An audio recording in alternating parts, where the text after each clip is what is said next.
Olá, bem-vindos à nossa conversa de hoje. Olha, temos um material aqui que chama bastante atenção. Um post de blog com um título daqueles, né? Executivos ricos, acionistas pobres.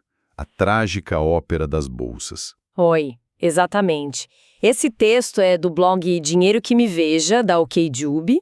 Foi uma curadoria do professor Júlio Facô pra gente. E o estilo da autora é muito peculiar. É irônico, sabe? Culto, pop.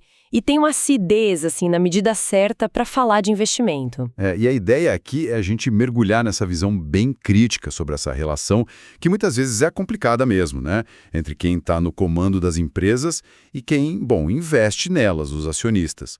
Ela usar essa metáfora da ópera já dá o tom do negócio, prepara para o drama. Uma ópera improvisada, como ela coloca, não um teatro que já tem roteiro, sabe?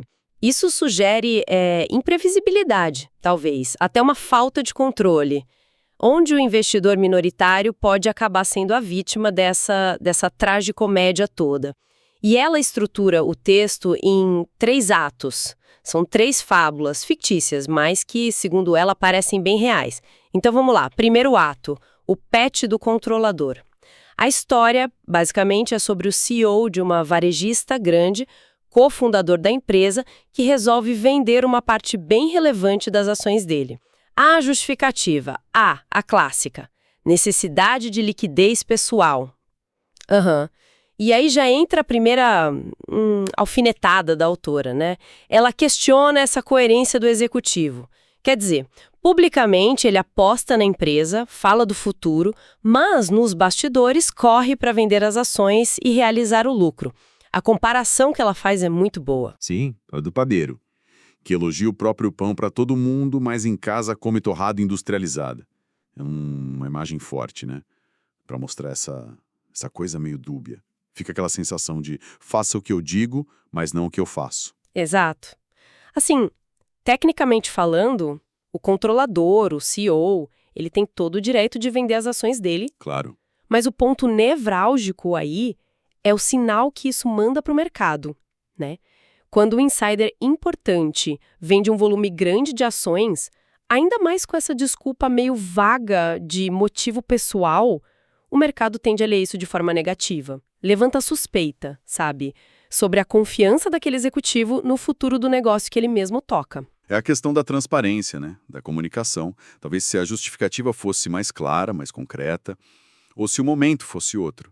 Mas do jeito que colocam, soa quase como, sei lá, uma desculpa pronta. Precisamente, e isso leva direto para aquele conceito de informação assimétrica, né? O CEO, por estar ali no dia a dia, dentro da operação, ele tem muito mais informação sobre a saúde real da empresa, sobre as perspectivas do que nós, investidores de fora. Então, a venda de ações por ele pode ser interpretada como um sinal de que ele sabe alguma coisa que o mercado ainda não sabe. E geralmente não é coisa boa. A autora pega essa desconfiança de um jeito brilhante, com muita ironia. Ok, entendi. Saindo então do pet do controlador, vamos para o segundo ato. O relatório épico da Xoxô. Aqui a crítica muda um pouco o foco. Vai para a comunicação e para a remuneração dos executivos numa empresa de tecnologia, daquelas moderninhas. Essa parte é quase uma sátira, né?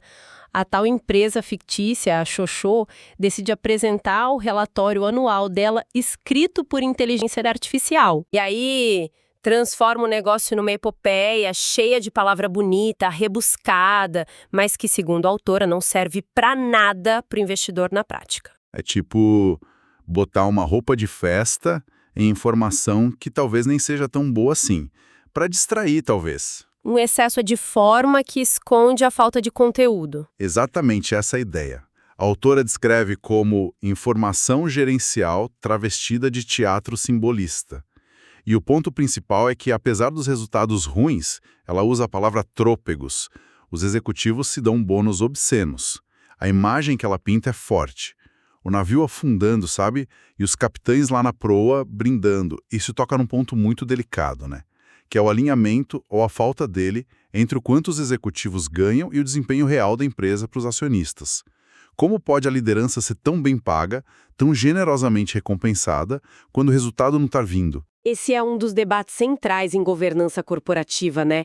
O ideal seria que a remuneração variável dos executivos estivesse ligada a métricas de longo prazo, que beneficiem os acionistas, tipo crescimento sustentável do lucro, retorno sobre o capital, valorização da ação.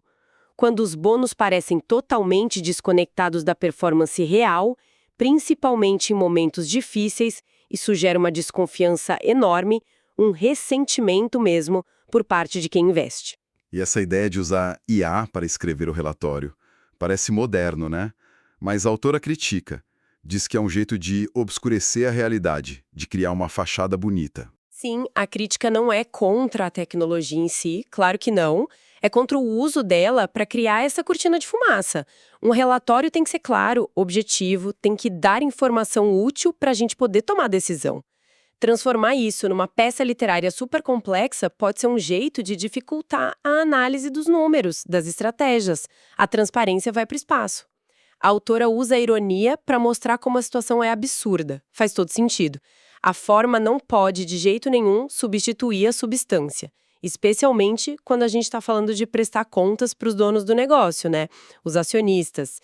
E aí, bom, chegamos no terceiro ato. O herdeiro com o rei na barriga. Esse aqui parece que leva a coisa para o outro nível de problema. Sem dúvida. A história aqui é sobre um herdeiro, terceira geração, já no comando de um negócio agrícola. Um negócio lucrativo, estável, que dava um retorno excelente, tipo 20% ao ano. Algo que a autora compara com aquele sarcasmo dela com a performance média do Warren Buffett. Quer dizer, nada mal, né? Nada mal mesmo, mas o herdeiro não estava satisfeito. Achava mísero. Queria mais, queria tirar o atraso, dar uns saltos maiores. É a ambição sem medida entrando em cena, né? Exato. E a decisão dele, totalmente fora da área que ele conhecia, da expertise do negócio original, ele resolve investir em perfuração de petróleo. Algo que ele não entendia absolutamente nada. E piora, viu? Sim, a parte do petróleo em Marte. Essa é ótima.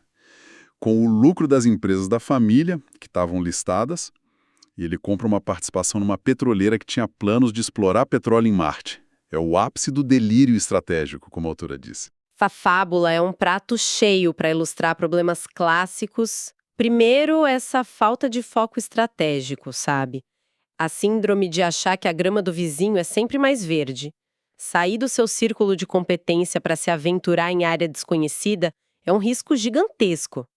E segundo, a híbris, né? Aquele excesso de confiança do líder, ainda mais um herdeiro que talvez não tenha ralado para construir o negócio. E o resultado é meio previsível, né? Mas ela conta de um jeito muito vivo. A aventura lá em Marte vira pó, o dinheiro some, evapora, e as empresas originais precisam vender ativos importantes, a plantação herdada, como ela chama, para tentar cobrir o rumbo. E nem isso adianta. Ele ainda precisa fazer uma nova emissão de ações. Aí, claro, dilui a participação dele e ele acaba perdendo o controle do negócio para um novo sócio majoritário. A ironia final é ele ficar com o título de controlador vitalício, mas sem poder nenhum. Diluído como café ralo de rodoviária, uma ótima imagem. Nossa, essa história do herdeiro é quase um manual do que não fazer, né?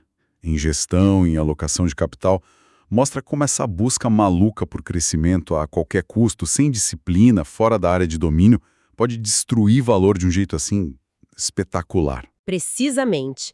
E a diluição dos acionistas minoritários nessa história toda é brutal. Eles acabam pagando o preço pela aventura que deu errado do controlador. Isso só reforça como é importante analisar não só os números da empresa, mas também a qualidade da gestão, o histórico de quem controla, a racionalidade das decisões estratégicas que são tomadas. A autora usa esse humor ácido para criticar essa falta de prudência e o impacto disso no investidor comum. Depois desses 3 atos bem intensos, a autora amarra tudo na cortina final. Ela volta naquela ideia da casa onde falta pão e aplica isso para o mercado. Quando está faltando lucro, que é o pão, a gente precisa ficar de olho nas diretorias que querem croissants importados, com a conta indo direto para os minoritários. É a síntese da tese dela, né? Executivos ricos, acionistas pobres. Ela lamenta que a bolsa não seja exatamente um lugar justo, nem muito razoável. Ela chama a bolsa de diva temperamental. A lição, segundo ela, é antiga, mas a gente vive esquecendo. Desconfiar das aparências, dos relatórios cheios de pompa, das estratégias mirabolantes demais. Sim. A primeira é de um professor que eu tinha, que falava o seguinte: as palavras não são impunes. Elas advogam a seu favor ou contra. E ela aponta o caminho, né? Diz que o que importa de verdade não é a maquiagem, mas sim governança sólida, transparência que não se negocia e coerência entre o que se fala e o que se faz. Parece o básico do básico, mas as fábulas que ela contou mostram justamente como isso falha na prática o tempo todo. Exato. Esses 3 pilares, governança, transparência e coerência, são a base para construir confiança entre a empresa e quem investe nela. Quando eles estão presentes, mesmo em momentos difíceis, a relação costuma ser mais saudável. As fábulas mostram justamente o contrário. Falhas graves de governança, como remuneração desalinhada, decisões imprudentes do controlador, falta de transparência, com relatórios que mais confundem do que explicam, ou justificativas vagas para vender as ações, e incoerência, né? Dizer que acredita no negócio, mas vender as próprias ações. A conclusão dela é um conselho bem direto, quase um aviso mesmo. O mercado é um palco cheio de atos dramáticos. Preciso escolher bem o ingresso, as ações, antes de sentar na plateia para assistir.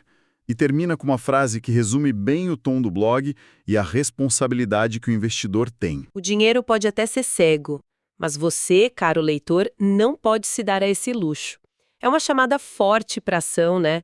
Para o investidor ser diligente, ser crítico, não se deixar levar só pela aparência ou por narrativas bonitas, mas que no fundo são vazias. Mesmo sendo cega, como diz o nome do blog, a autora enxerga com uma clareza impressionante essas armadilhas do mercado. É uma análise realmente muito perspicaz. Escrita de um jeito que prende a gente, né?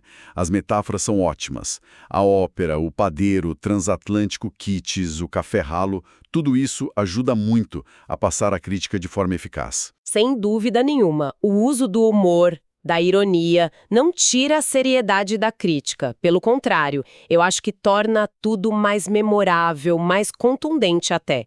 Ela consegue discutir temas que são complexos, como governança corporativa, finanças, de um jeito acessível e, ao mesmo tempo, provocador.